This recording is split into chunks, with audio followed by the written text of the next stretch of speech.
I don't know. Am I not?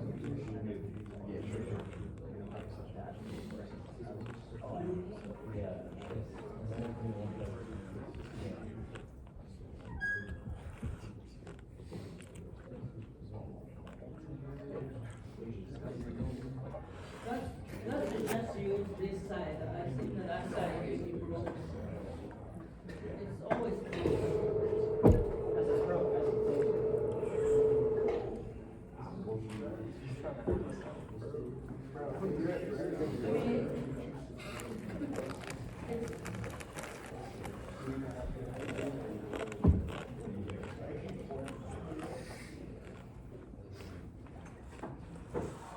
it's always broken here or there. So let's just do this.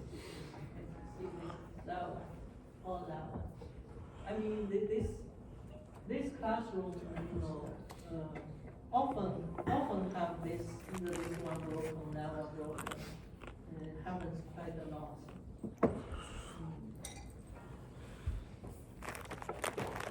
I think after all, this controller is not helpful.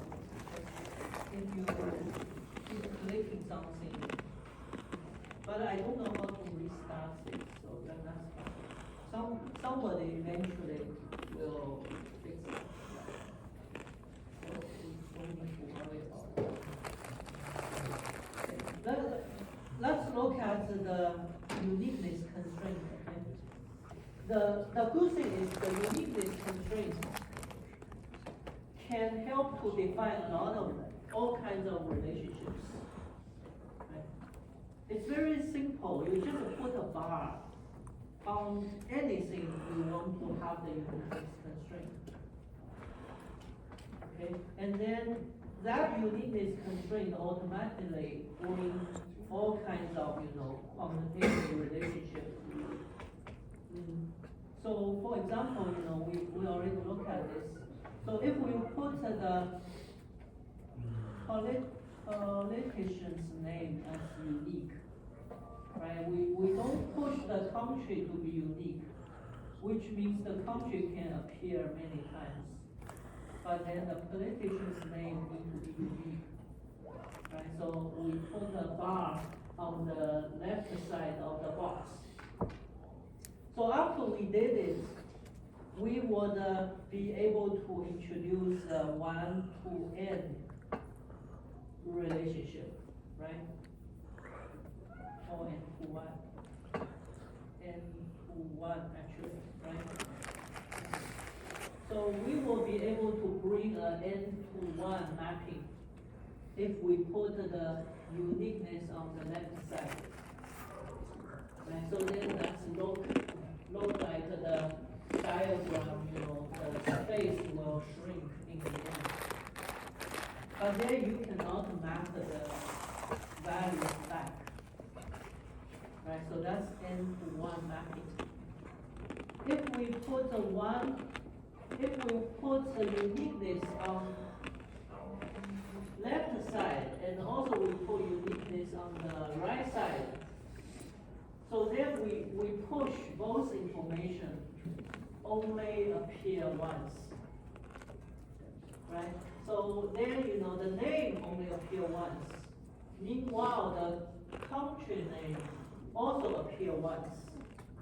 So that will actually enforce the one-to-one mapping.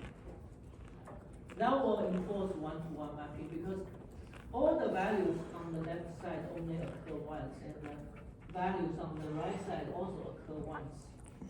So which means it's a very definite transformation of the data.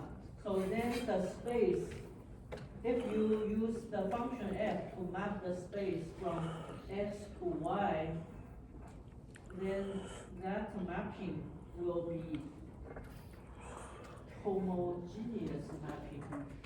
So this mapping will not cause any space shrinking, right? It will maintain the size of the original space. So then xy is actually equivalent space. So sometimes we call it, homogeneous space.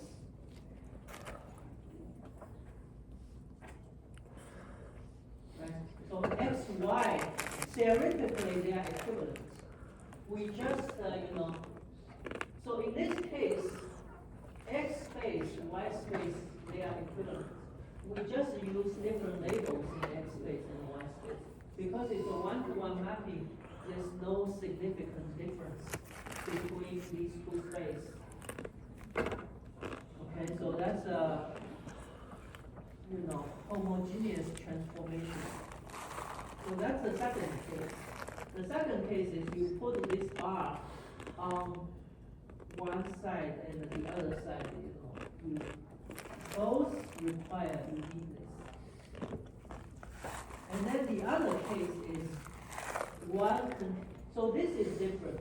Like this one is one continuous bar. One continuous bar means the combination is unique.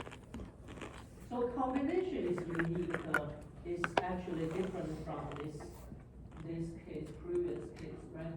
Because the combination is unique, which means by itself you can have redundant information. So the name can occur multiple times, and the country name can also occur multiple times. It's only the combination is unique, right? So this is actually multiple to multiple mapping. Right, multiple to multiple mapping. So in this case, we cannot build any unique function on this type of space transformation. There's no guarantee we can build any function to map from one space to the other space. It needs to be a case-by-case scenario. So there's no function. There's no mathematical function we can do. Okay, so that's the combination is unique. Then you can also have the case nothing is unique. So then the combination is unique, at least you don't have redundant rows, right? If you don't do any uniqueness constraint, then you can even have redundant rows in your data. So at least, this at least does not allow redundant rows, right? So then you can think about if we have a binary relationship, how many cases, right, in the binary relationship.